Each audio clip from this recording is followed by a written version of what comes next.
Acciaierie Venete di Padova, investiti dall'onda d'urto 3 operai, uno di questi un 49enne in gravi condizioni. 5 anni fa nello stesso stabilimento il tragico incidente con 2 vittime. Come una bomba il racconto dei colleghi dei 3 dipendenti feriti nell'incidente, la rabbia dei sindacati. Andare al lavoro oggi è come andare in guerra. Paura, poco dopo le 14 in viale Roma-Vicenza un albero cade forse per le raffiche di vento. 5 feriti, 4 di loro sono studenti.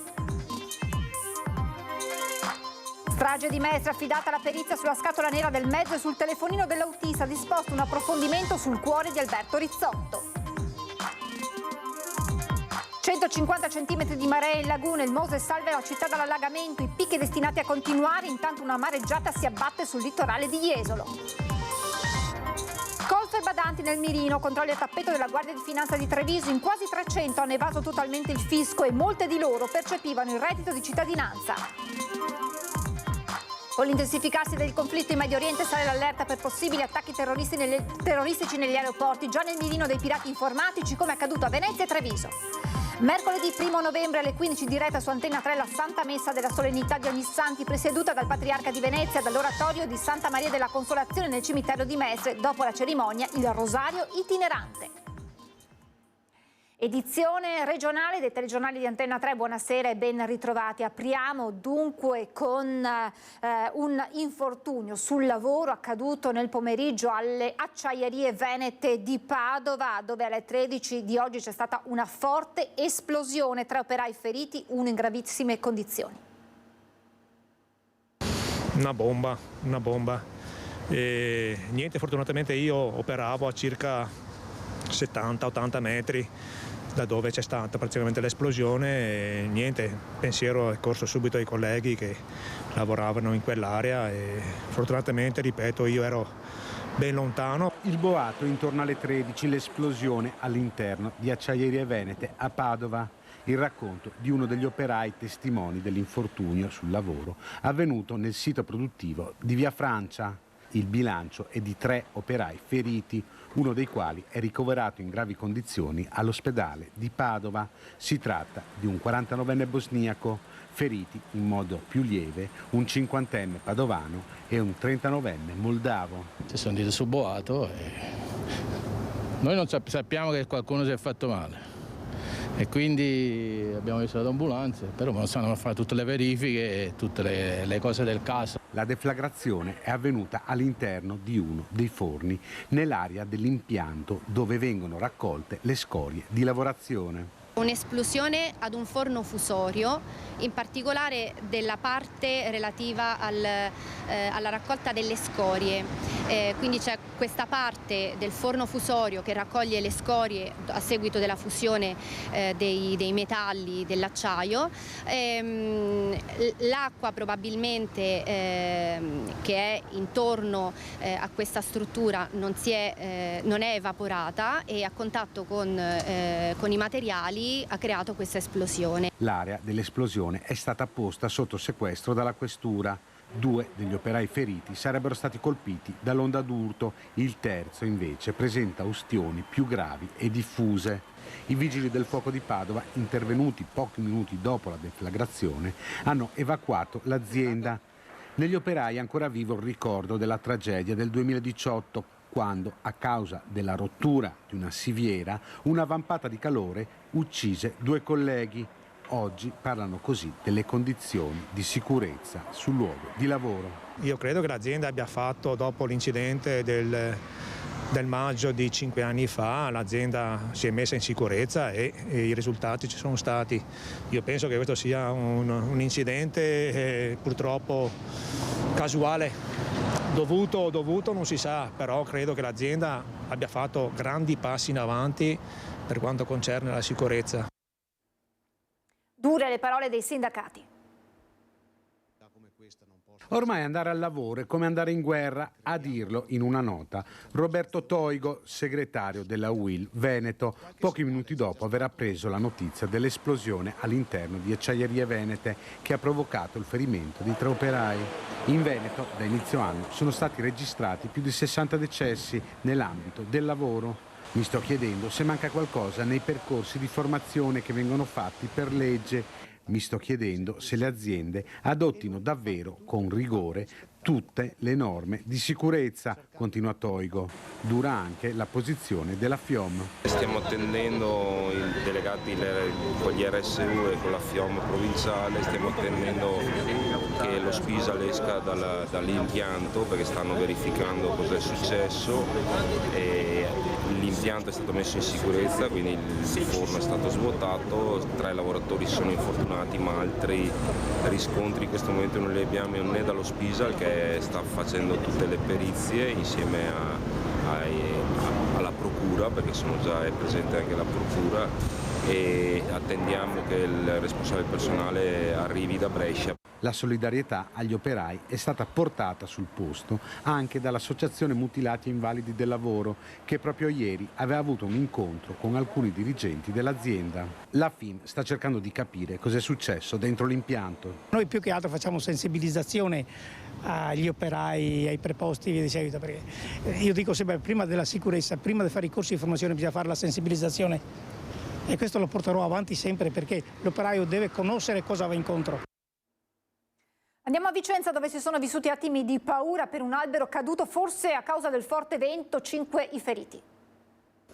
Improvviso, inaspettato, terribile. Un albero crolla, immenso, pesante, e si abbatte sulla strada. Sono le 2 del pomeriggio a Vicenza, un pomeriggio spazzato dal vento che soffia forte. A Campomarzo, in Viale Roma, alcuni studenti sono appena scesi dalla corriera che li ha portati dalla scuola alla stazione ferroviaria, ed è quello il momento preciso in cui, mentre il gruppo di ragazzi è ancora davanti alla pensilina, l'albero gli cade addosso. All'improvviso, per il vento, io stavo guardando gli orari dell'autobus ed è caduto. Ho soccorso un ragazzo che aveva le gambe incastrate e eravamo in 2 a tirarlo fuori. Uno l'ha preso da sotto le spalle e io gli scastravo le gambe sollevando il ramo. L'albero, abbattendosi sulla strada, travolge 5 persone. Una donna straniera che stava passando di lì proprio in quel momento sarebbe rimasta ferita alla testa, sulla nuca, mentre 2 studenti avrebbero riportato delle fratture. Solo altri 2 ragazzini se la sarebbero cavata con delle ferite lievi. Sul posto accorrono i medici del SUEM 118, i vigili del fuoco, la squadra volanti della questura, i carabinieri e la polizia locale. I feriti vengono soccorsi, portati all'ospedale San Bortolo. La zona viene immediatamente transennata. I passanti sconcertati si fermano a guardare. A chiunque sarebbe potuta toccare la sorte di restare travolto dall'albero. Non ci devono essere queste piante lungo la strada, specie un centro abitato come questo che frequenta parecchio la strada. Che serve manutenzione e dopo è fortuna o fatalità, l'importante è che non succeda qualche morto o che vada ben più grave. L'albero appare sradicato, i vigili del fuoco lo tagliano perché il tronco possa essere portato via e la strada liberata. Siamo a ridosso del centro storico, ai tecnici resta il compito di risalire alla causa che ha portato l'albero a cadere. Abbiamo nominato un perito per valutare e fare tutte le verifiche necessarie a comprendere le cause che, oltre al vento intenso, hanno portato alla caduta dell'albero. Le valutazioni in questo momento sono assolutamente premature e si potrà avere qualche informazione in più solo nei prossimi giorni. E paura questa mattina in Sestiere Cannareggio a Venezia, dove è caduto parte di un terrazzino di pietra di un'abitazione privata, crollati sulla fondamenta alcuni capitelli che componevano la ringhiera. Fortunatamente nessuno è rimasto ferito. Sul posto i vigili del fuoco, che con l'utilizzo dell'autopompa lagunare hanno svolto un primo sopralluogo per verificare la staticità dell'arresto del terrazzo e transennato la zona. Sul posto anche il personale del comune. Restiamo a Venezia, andiamo a Mestre per le indagini e le novità delle indagini sulla strage del bus precipitato dal cavalcavia. Siamo ancora su piani non chiariti proprio perché non abbiamo gli esiti delle consulenze, quindi stiamo cercando, in un momento in cui ancora non c'è questa chiarezza, di scandagliare tutte le possibilità, anche quelle in qualche maniera forse più remote, ma proprio per non trovarci poi in difficoltà sugli esiti, quando avremo gli esiti delle consulenze. perché l'esito di una consulenza naturalmente può influire sull'altra. Si stanno muovendo ancora su più fronti, ipotesi malore, guasto meccanico, guardrail, le indagini della Procura di Venezia per far chiarezza su quanto accaduto la sera del 3 ottobre sul cavalcavia superiore di Mestre. Proprio stamane è stato conferito all'ingegner Chemello l'incarico di estrarre e analizzare il disco fisso della scatola nera, dove sono immagazzinate le 3 telecamere interne al mezzo. Una con la visuale del conducente, una che riprende il bus da davanti a dietro, una viceversa. Ci aspettiamo di trovare nella scatola nera quello che i momenti immediatamente precedenti e forse anche immediatamente successivi all'impatto. La Procura ha disposto ulteriori approfondimenti nell'autopsia dell'autista Rizzotto. Un approfondimento autoptico sul cuore dell'autista. Abbiamo ritenuto anche in questo caso di fare probabilmente una cosa in più, ma siccome poi alcune cose si devono fare subito naturalmente, in attesa di avere un quadro complessivo, e quindi faremo un accertamento ulteriore rispetto alla situazione del cuore, nominando un perito che sia, un consulente particolarmente esperto in tema di valutazione cardiaca. Faremo anche gli accertamenti sul cellulare dell'autista. Attesa poi per l'esito della maxi perizia dell'ingegner Migliorino su guardrail e bus, da verificare le componenti meccaniche, elettroniche ed elettriche, batterie comprese. Verrà effettuata un'indagine approfondita su sterzo, semiasse anteriore e sistema frenante. Una delle risposte potrebbe proprio trovarsi nella parte mancante dello sterzo, come si vede in queste immagini. Dov'è finito? Cosa può essere accaduto quella sera? A questo potrà rispondere solo il perito. Il prossimo sopralluogo sarà il 9 novembre. Mose in funzione, salva Venezia dall'acqua alta. Ancora una volta le barriere del Mose hanno tenuto Venezia in salvo e all'asciutto da un picco di marea che questa mattina ha sfiorato i 150 centimetri sul medio mare. Altra prova superata dunque per il Mose, e anche il vice premier e ministro delle infrastrutture Matteo Salvini ha dato spazio a tutta la sua soddisfazione. Alvise Papa, direttore del centro maree del comune di Venezia, spiega. In questi giorni Venezia è interessata da una serie quasi unica per il mese di ottobre di eventi mareali consecutivi.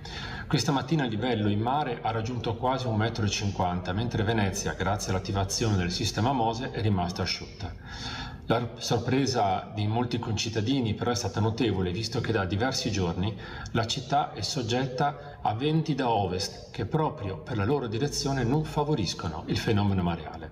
Ma allora che cosa sta accadendo?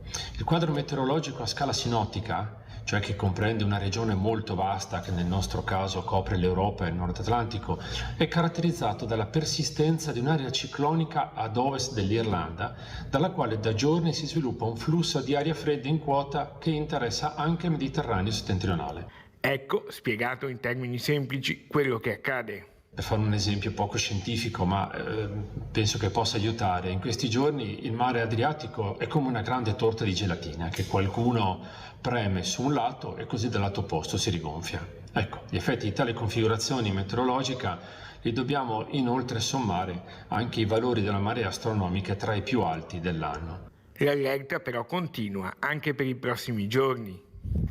Ci dobbiamo aspettare ancora 2 eventi mareali residui, sabato mattina e domenica mattina, e poi il transito di un nuovo minimo depressionario lunedì potrebbe portare un nuovo evento mareale tra lunedì sera e martedì mattina. A Jesolo invece la prevista mareggiata ha eroso, come spesso accade in questi casi, almeno 20 metri di spiaggia. L'Arenile è stato in parte divorato dal mare, anche le dune di protezione sono state scavate dalle onde, tecnici al lavoro per una prima stima dei danni. Ci fermiamo per la pubblicità, tra poco.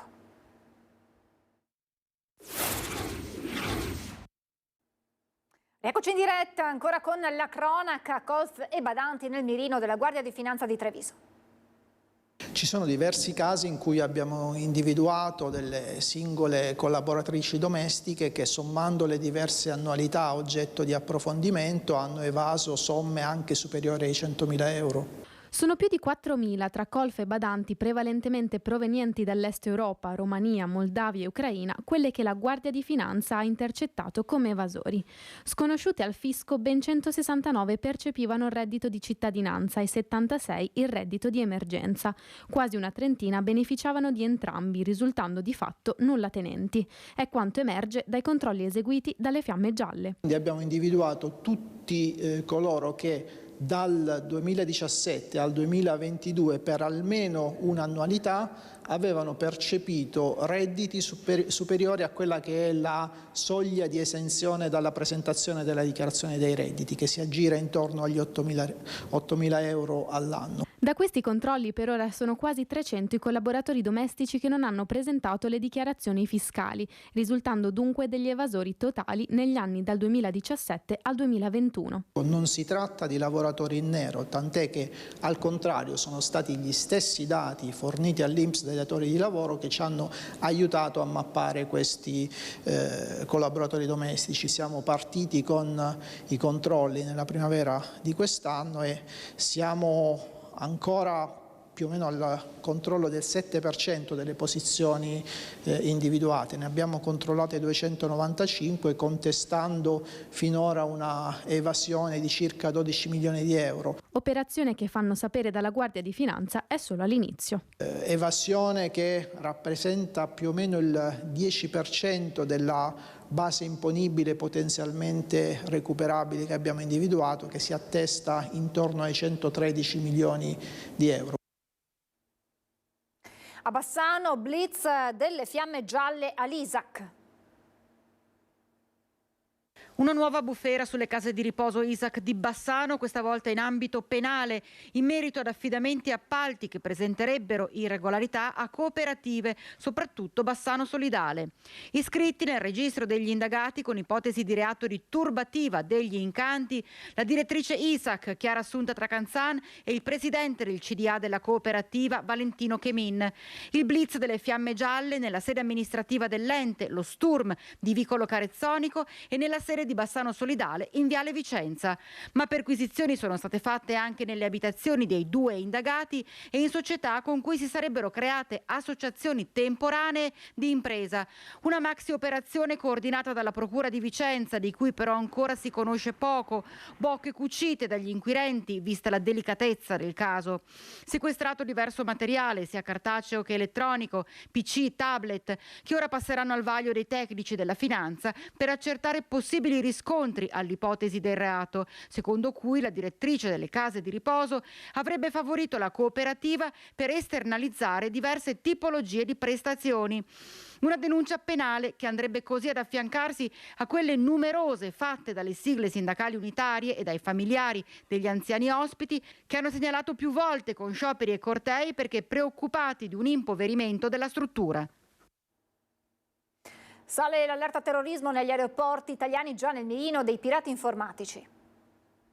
Occorre riservare particolare attenzione agli scali aeroportuali e alle aree ad essi connesse che, per il fatto stesso di essere quotidianamente luoghi di transito per migliaia di utenti, rappresentano nell'attuale situazione un potenziale target a cui destinare l'adozione di potenziali dispositivi di vigilanza e sicurezza. Questi contenuti della circolare sull'ordine pubblico inviata dal Dipartimento della Pubblica Sicurezza ai Questori. Si invita inoltre la Direzione Centrale dell'Immigrazione e della Polizia delle Frontiere a dare opportune indicazioni per un immediato rafforzamento dei servizi di controllo dei passeggeri, dei bagagli e di coloro che a vario titolo sono presenti in ambito aeroportuali, nonché per l'attuazione di frequenti ispezioni e bonifiche degli spazi comuni. La guerra in Medio Oriente ha alzato il livello di allerta terrorismo anche negli scali italiani, nelle ultime ore già nel mirino di attacchi hacker. Ieri sera 50 minuti di tensione tra le 18 e le 18:50, quando i siti degli aeroporti di Venezia e Treviso sono finiti nel mirino dei pirati informatici, rendendoli inaccessibili al pubblico. C'è stato un attacco hacker che è stato gestito in tempi brevissimi, tra l'altro dai nostri sistemi informativi. Abbiamo deciso noi per sicurezza di chiudere i siti, che poi sono stati riaperti. Nessun tipo di problema di nessun genere. L'allarme di possibili nuovi attacchi nei prossimi giorni resta elevato. Noi abbiamo un sistema di controllo dei nostri sistemi informativi e di tutti i nostri siti molto all'avanguardia, e quindi ci accorgiamo se ci sono dei possibili tentativi di subire degli attacchi, e conseguentemente abbiamo degli alert che ci permettono contemporaneamente di intervenire.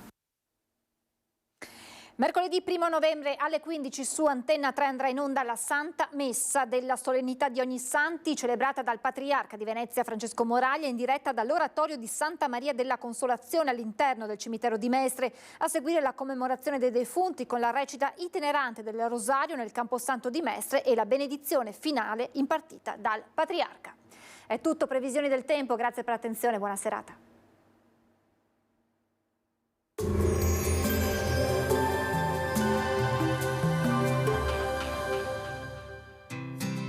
L'Unic Star, le uniche pagliette antibatteriche in commercio, prodotte anche per i marchi più importanti, sia nazionali che internazionali. Bentrovati al meteo. L'ultimo weekend di ottobre vedrà una situazione meteorologica sostanzialmente tranquilla, con un clima ancora mite. Vediamo insieme il dettaglio di sabato 28 ottobre. Sul Veneto sarà asciutto e in gran parte soleggiato grazie alla presenza dell'alta pressione. Il cielo si presenterà sereno o poco nuvoloso con locali addensamenti. Le temperature saranno stazionarie, minime sui 6-12 gradi, massime comprese tra 15 e 20 gradi all'incirca. Spostiamoci ora sul Friuli Venezia Giulia. Anche qui bel tempo, sole e poche nubi sparse, non del tutto esclusi dei piovaschi al pomeriggio sui monti. Temperature minime tra 10 e 13 gradi, massime sui 17-21 gradi. Infine diamo uno sguardo al Trentino Alto Adige, dove il tempo sarà per lo più soleggiato e stabile, come ci mostra la grafica. Temperature minime intorno ai 9-11 gradi, massime sui 21-22 all'incirca. Dal meteo di Antenna 3 è tutto, grazie per l'attenzione. Arrivederci.